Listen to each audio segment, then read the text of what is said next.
An absolute, corporate death sentence just hit the music industry, and the entire hip-hop world is standing in pure, paralyzed horror. We thought the 17-year feud between 50 Cent and Rick Ross was just internet trolling, but what 50 Cent just pulled off behind closed doors has officially crossed into full-blown corporate execution. Capitalizing on Rick Ross's disastrous album sales and completely empty world tour venues, 50 Cent has officially launched an aggressive, multi-million-dollar campaign to permanently ban and blacklist Rick Ross from the music industry forever. We're talking about direct, high-level pressure on major record label boards, streaming service executives, and international venue networks to completely pull Ross's distribution, shut down his tour routing, and freeze his catalog payouts. This isn't just trash talk anymore. 50 Cent is actively cutting off the financial oxygen to the entire Maybach music empire. Ross's team has officially entered a state of utter, blind panic, calling emergency legal defense teams to fight this blacklisting before his entire legacy is erased. Stay right where you are, because what 50 Cent's legal team filed at the 4-minute mark changes everything forever. To fully comprehend the catastrophic, career-ending scale of this latest nuclear strike, you have to look at how the power dynamic between these two rap titans has completely shifted over the last decade.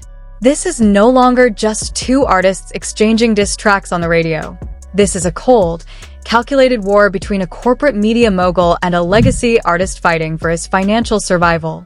For over 17 years, Curtis, 50 Cent, Jackson, and William Leonard Roberts II, globally known as Rick Ross, have been locked in hip-hop's most personal, venomous feud. It started back in 2008 when 50 Cent attempted to destroy Ross's drug kingpin mythology by exposing his past employment as a correctional officer in Florida. 50 branded him Officer Ricky, unleashing cartoons, interviews, and diss tracks designed to completely erase Ross's credibility. But back then, Rick Ross did the unthinkable. He survived. He doubled down on his biggest boss persona, signed superstars like Meek Mill and Whale to Maybach Music Group, and built an empire on the illusion of untouchable, infinite wealth. For years, Rick Ross used that perceived wealth as a shield.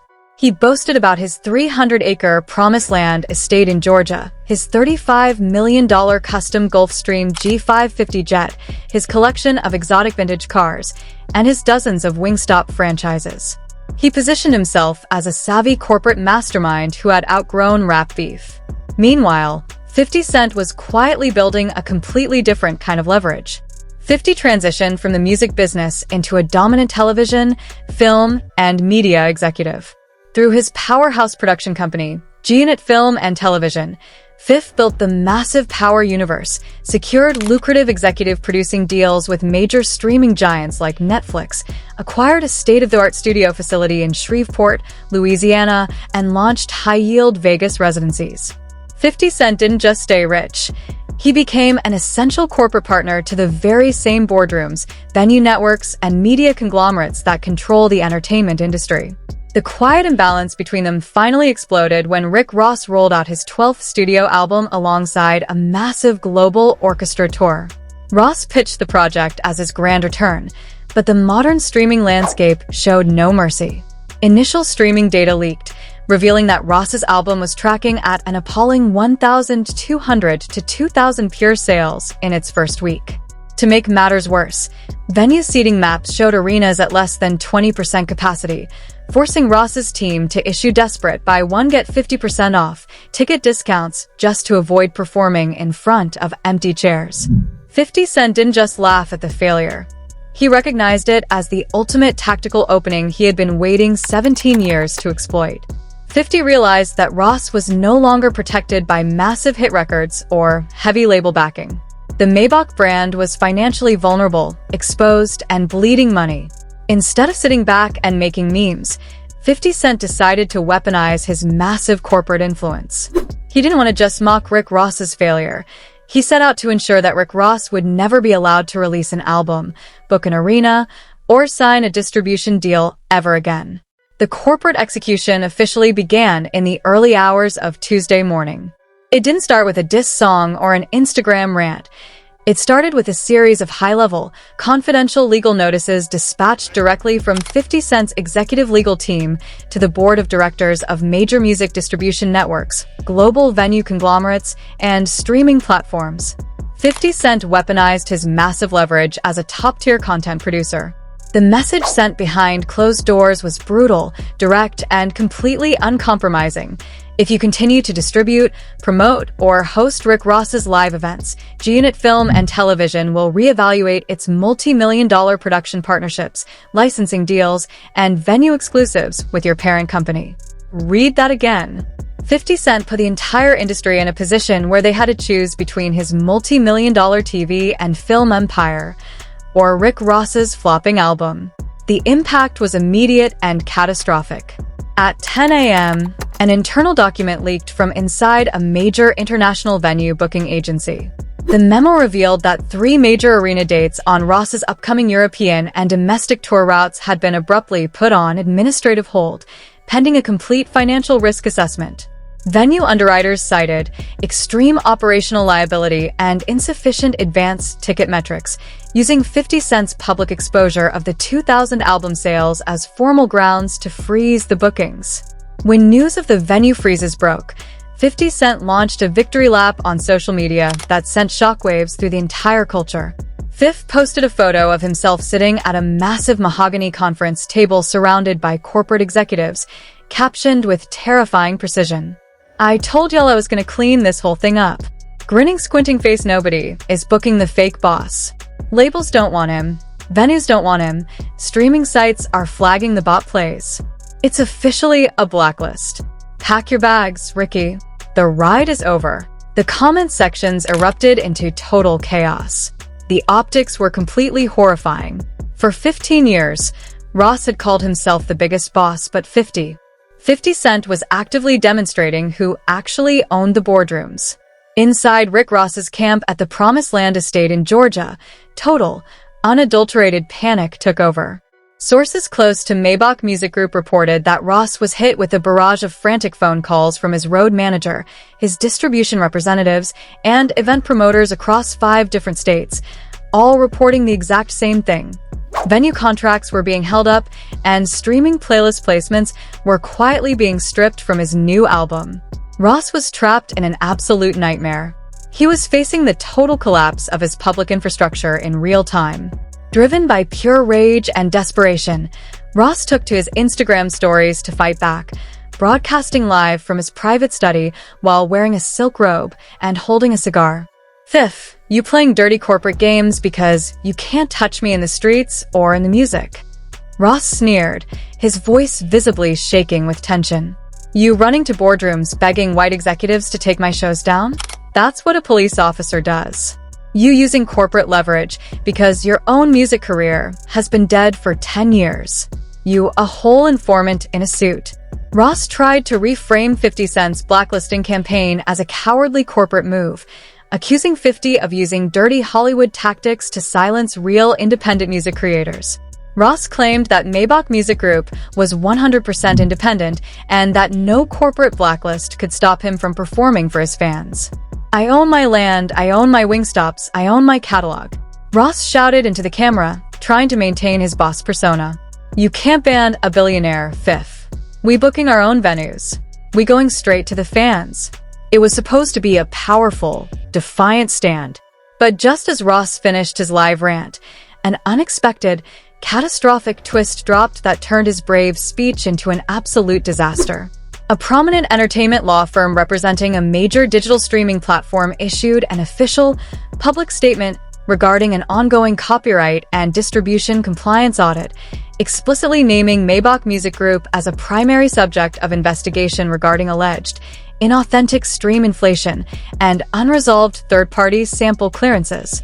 The announcement meant that streaming algorithms were officially flagging Ross's new album tracks, threatening to remove the album entirely from digital platforms pending the outcome of the audit.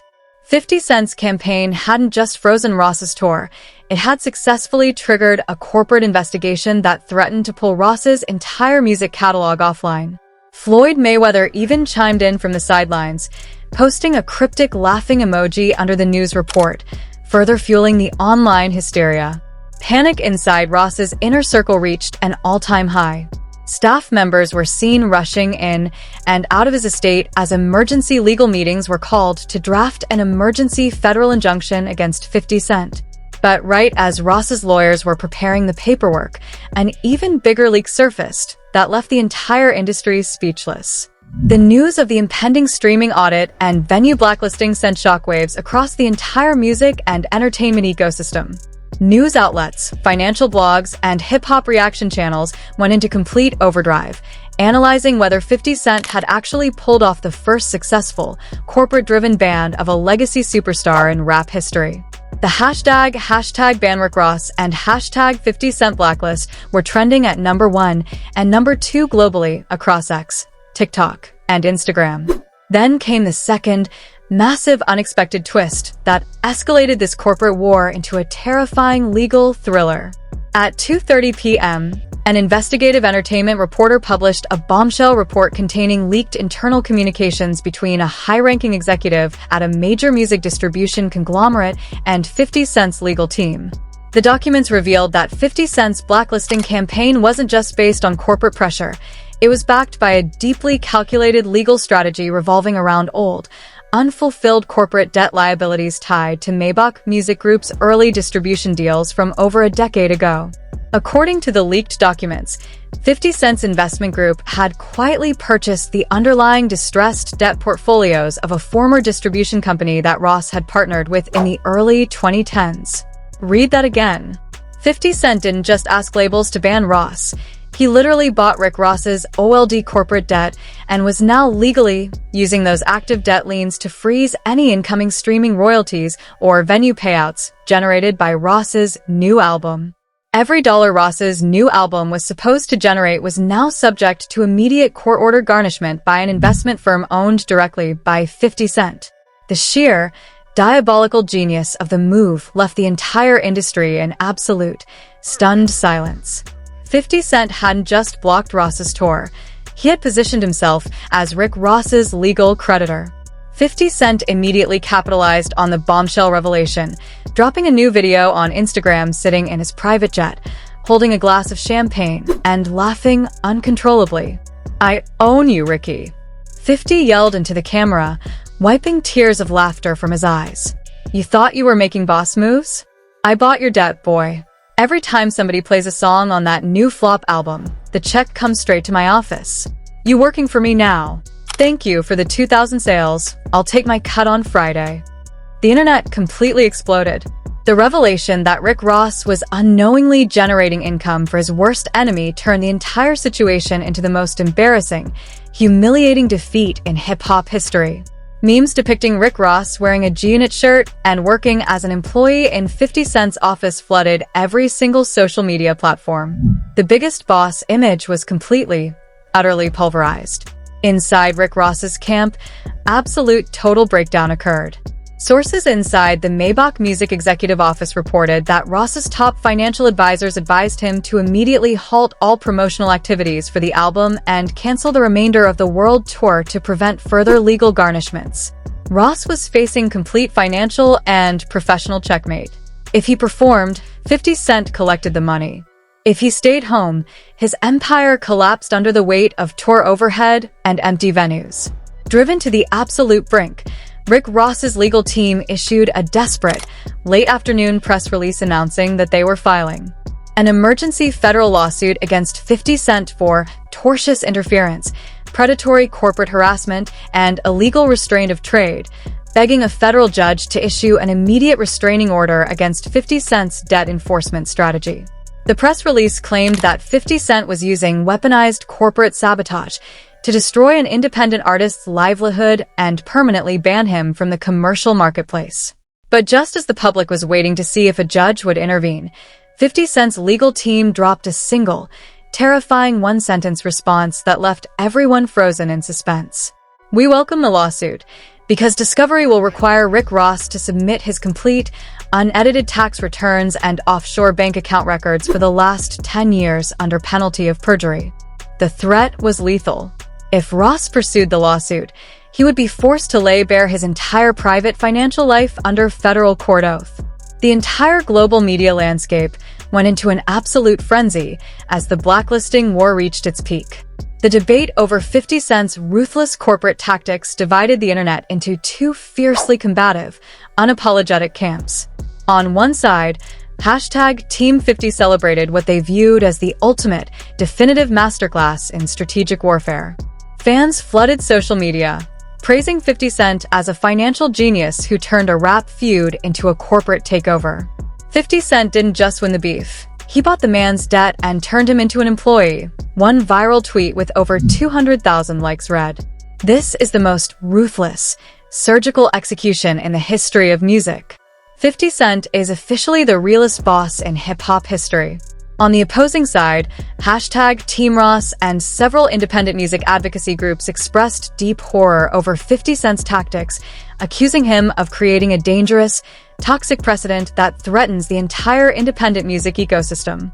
If a multimillionaire media mogul can buy up an artist's old debt and use major corporate partnerships to ban them from venues and streaming platforms, nobody is safe, an influential music blog argued. 50 Cent is abusing his Hollywood power to destroy a black-owned music label. This isn't rap beef anymore. This is predatory corporate bullying. Major music executives and festival promoters held emergency private calls to discuss the situation. Industry insiders admitted off the record that 50 Cent's campaign had effectively rendered Rick Ross radioactive in corporate boardrooms, with major brands quietly pulling out of sponsorship deals associated with Maybach Music Group events. Podcast hosts and legal analysts dedicated multi-hour live broadcasts to breaking down the legal mechanics of 50's debt garnishment strategy, debating whether Ross could survive the financial strain of an extended federal court battle. The public was reaching an absolute fever pitch, hanging on every single social media update, waiting to see if Rick Ross would risk filing the federal injunction, or if he would be forced to surrender his boss persona forever. Just when the world believed this corporate war had reached its absolute legal standstill, a brand new, explosive development dropped that completely shattered every single expectation. At 5:45 p.m. Eastern Standard Time, an official corporate registry filing surfaced from the state of Florida, revealing that an undisclosed, newly formed investment group had just submitted a formal buyout offer to acquire the entire Maybach Music Group trademark and catalog rights. The filing showed that the investment group had already acquired a controlling percentage of Maybach Music's underlying debt obligations from various financial institutions, positioning them to take full corporate ownership of the brand if Ross defaults on his upcoming liability payments. And who is listed as the principal managing director of that investment group, a high-powered corporate attorney who serves as the chief legal counsel for G-Unit Film and Television, and 50 Cent personally. Read that again. 50 Cent isn't just trying to ban Rick Ross from the music industry. He is actively trying to buy and own the Maybach Music Group brand itself. If the buyout goes through, 50 Cent will officially become the legal owner of the name, Maybach Music, the catalog, and the master rights to Rick Ross's career. The realization hit the culture like an atomic bomb. 50 Cent is on the literal verge of owning the very empire that Rick Ross spent 20 years building. Sources close to Rick Ross report that upon learning of the trademark buyout filing, Ross went completely silent, canceled all remaining media appearances, and retreated deep inside his promised land estate with his core legal team. As the news spread, 50 Cent posted a final, terrifying 6-second video on his Instagram story. He was sitting in an executive boardroom, wearing a tailored suit, holding a stamp with the Maybach Music logo, and smiling with a cold, victorious gaze. 50 Cent didn't say a single word. He simply stamped a piece of paper, looked into the lens, and let the screen fade to dark black. This is no longer a feud. This is a total, historical corporate hostile takeover. Will Rick Ross find a way to block the buyout before 50 Cent takes ownership of Maybach Music? Or is the biggest boss about to lose his entire legacy to his worst enemy forever? Stay locked in, because part 2 of this historic corporate war is dropping next, and the music industry will never be the same. We are watching absolute history unfold in real time, and this corporate war between 50 Cent and Rick Ross has officially reached a terrifying, historic peak. Now I want to hear directly from you. Do you think 50 Cent went way too far by buying Rick Ross's corporate debt and launching a campaign to permanently ban him from the music industry? Or is this just the ultimate payback for 17 years of disrespect? Will Rick Ross survive this hostile takeover, or is the Maybach empire officially over? Drop your raw, unfiltered thoughts in the comments section right now. I am going to be down in the comments replying to the best responses over the next couple of hours, so let's get the debate going. If you want to stay ahead of the curve and get instant, breaking news alerts the exact second Ross's legal team responds or 50 Cent executes the trademark buyout, you need to take action right now. Hit that like button, smash that subscribe button, and turn on all notification bells, so you never miss a single second of this escalating war. We have emergency sources tracking every legal filing in Florida, Georgia, and Nevada, and our next emergency breakdown video is dropping very soon. Don't get left behind. Subscribe right now, lock in, and stay tuned for the next explosive update.